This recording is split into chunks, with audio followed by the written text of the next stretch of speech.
Welcome to 1,000 Mile Coffee. You riding with Jason? And David. We got Mr. Javar Wright with us today. He's an old friend of mine from high school. All them several years ago. But we ain't going to talk about how long it's been. Yeah, we're not going to talk about that. Right. We brought him on here today because he's an owner-operator.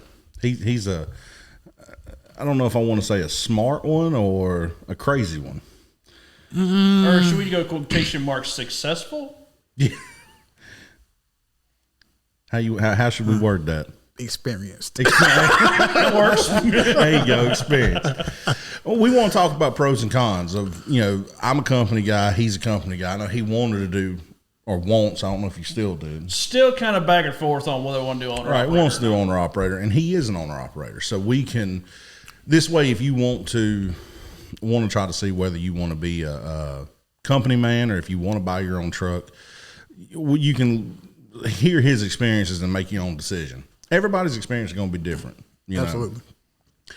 So, I looked to being an owner operator. I thought about it. Mm-hmm. And then I broke down the figures and I'm like, well, shoot, I'm not going to make much more than I'm going to make now as a company guy. And I ain't got the headaches. Yeah. But, I guess the way I look at it, somebody tries to give you a load that you don't want, you can knock to where I can't. I got to go. Yep. Bye. All right. So tell me a little bit about, or tell us rather, why did you want to be an owner operator? Well, well, first I'm thank y'all for bringing me on and whatnot. What made me really think about it? My uncle. Right. He served in the Army. That's all he's ever done ever since he came. Well, actually, he drove a truck in the Army. When he came out, that's all he's ever done. That's all he knows. Being around him, he's the one that actually taught me how to drive. I thought your grandpa taught you how to drive truck. No, it was my grandpa. He was up there. He introduced the idea as far as me getting my CDL and stuff. But it was actually my uncle. He the one that taught me. I never forget the first time I ever even stepped behind the wheel of one. My uncle, he just kind of threw me in the hot seat, and I was like, man. Sink or swim kind of deal? Man, I could have hit him upside the head with a rock, man. I'm going to tell you. Man, what happened, man, he came in from Alabama, had a load of Gatorade, and he was running out the food line and done. And we're not going to go on that. You know what? Hold on. No, I am going to go there. Any driver, whoever, and the people who want to be a driver, you will learn to despise DCs. The food line in Dunn is out of everybody I've ever talked to, I think that is the most despised of all of them. Let me tell you, I go in there, I make sure I'm getting ready to take my 10-hour break. Yeah, you know what? When I first started driving with the first company, the company you're actually leased on to now. Yeah. I got lucky. I always did dropping hooks. I never had the live load. So I was in and out quickly. And I said, this ain't bad. This ain't bad. Until I had to go with an actual live unload and was there for 13 hours. That's all? I guess I lucked out with my 7-hour unload there. Well, the only time I've ever had a live unload there was when I was pulling refrigerated. Right. And I'll put it to you like this. They said that cause one thing about that particular DC, don't get there too early. They're going to turn you around. Yeah, they won't let you come on in. They're going to make you turn around and get you going back out. Well, I remember I had at a 5 a.m. At a 5 a.m., I rolled in there about 4:30 in the morning. Well, needless to say, I had my truck cleaned up in Kenley on my way down.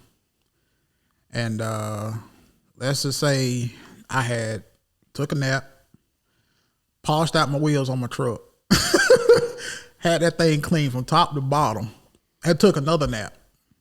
And then, I did all my paperwork, and I'm looking for stuff to do before I got up out of there. I had to actually go into personal conveyance to get out of there. Good night. I burnt up a whole day sitting there. That don't surprise me none. No.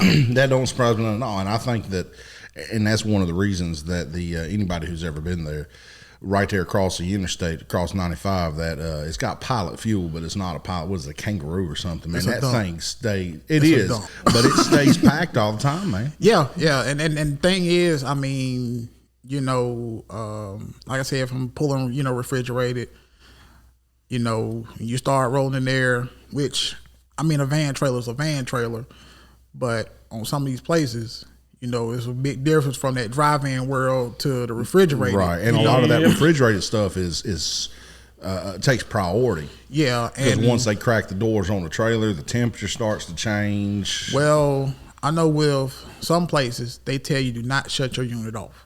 Right, constant run. Yeah, we got to let that thing sit there and run. They're back there doing whatever they want to do. You know, another thing that I know that DC and another one, same company, that was notorious for, is putting product back on the trailer, calling you for your paperwork, and they don't tell you about it. Man, that right there burns me up. What do you mean? You mean like on an overage or something? Overage, if they reject part of a load or something. Right. I've had cases where they didn't even put it on the bills. They didn't say nothing to me.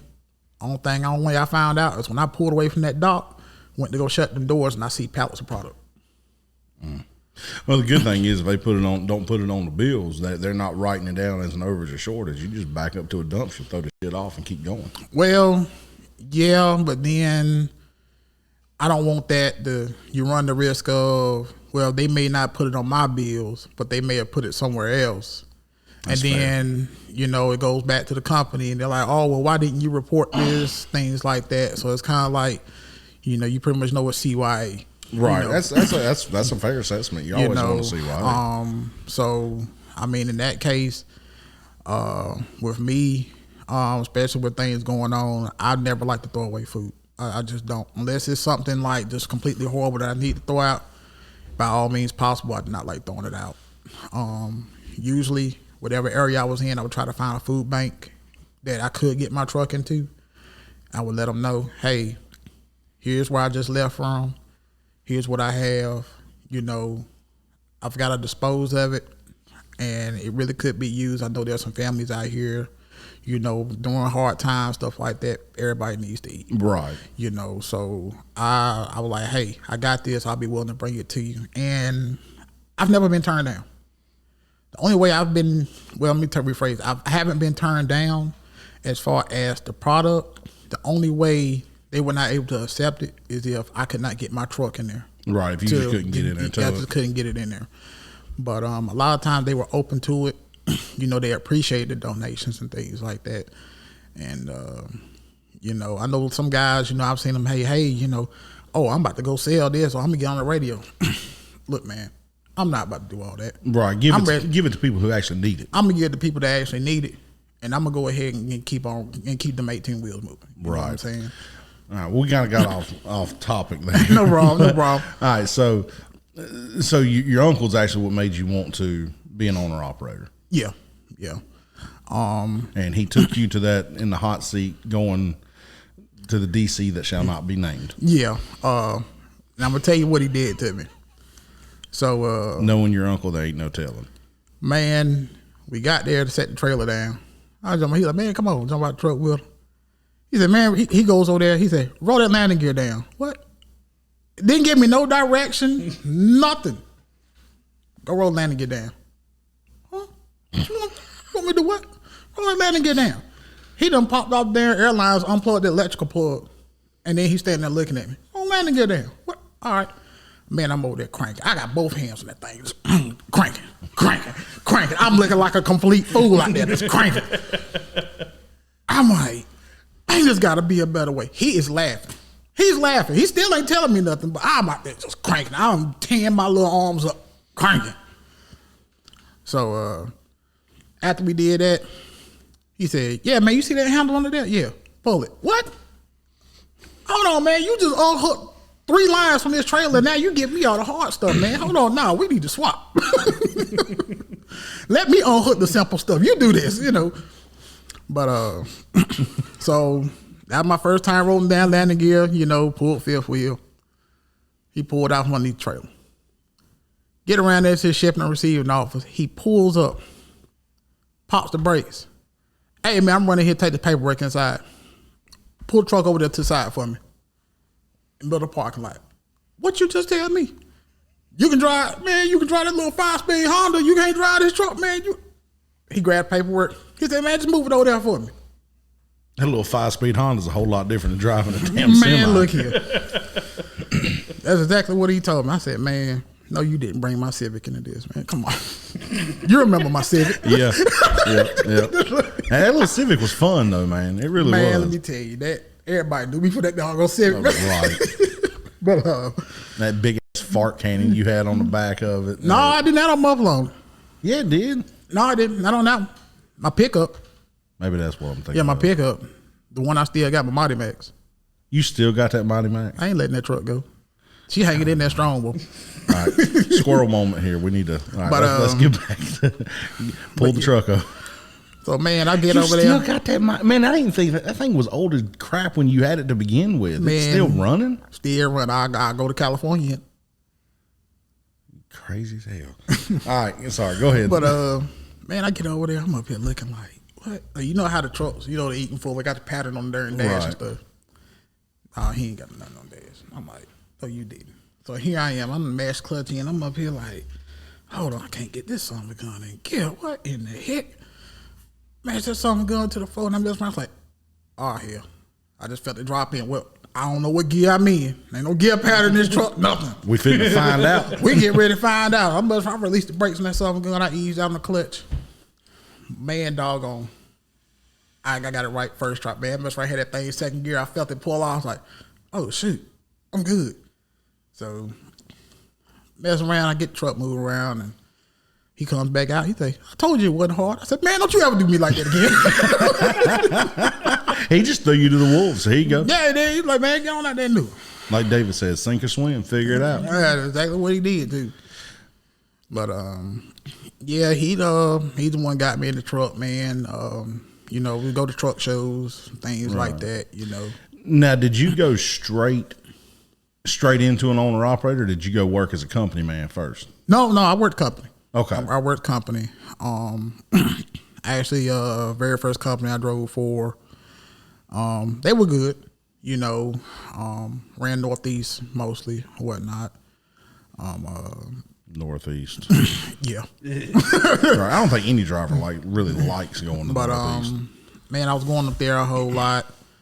I did run team at, you know, for a short period of time. I ran team a little bit because they just had extra freight or whatnot. But ran team, you know, for a short amount of time. And after getting into the industry, I was kind of looking like, man, you know, I thought about my uncle. I'm like, man, I like doing this, but I don't like, he telling me, man, oh, we need you to take this load to Vermont. I don't want to go to no freaking Vermont. I don't want to go. Why you sending me up there? I'm driving the road angry. Like, I'm going up 81, like, man, get out the way. I will mess the left lane up at 63 miles an hour. Don't y'all play with me.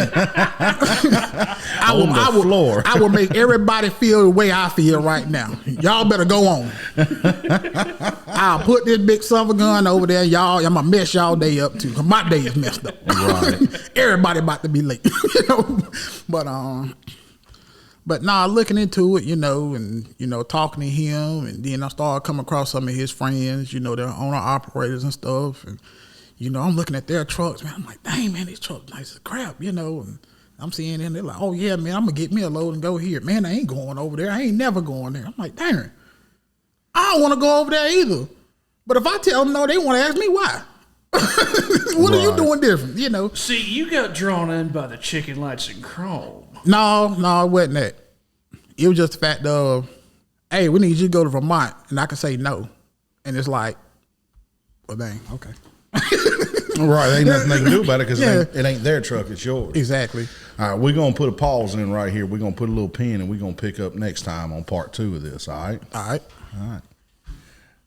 You going to get it right this time? Nope. I ain't even gonna try. You do it. Nah, man, go ahead. Nope. Go ahead. Nope. Go ahead. Y'all have a good one. Thank you for listening to 1,000 Mile Coffee. Go ahead. What was you gonna say? Nah, I ain't gonna say that. I ain't even trying. Nope. Everybody stay safe. Keep your greasy side down.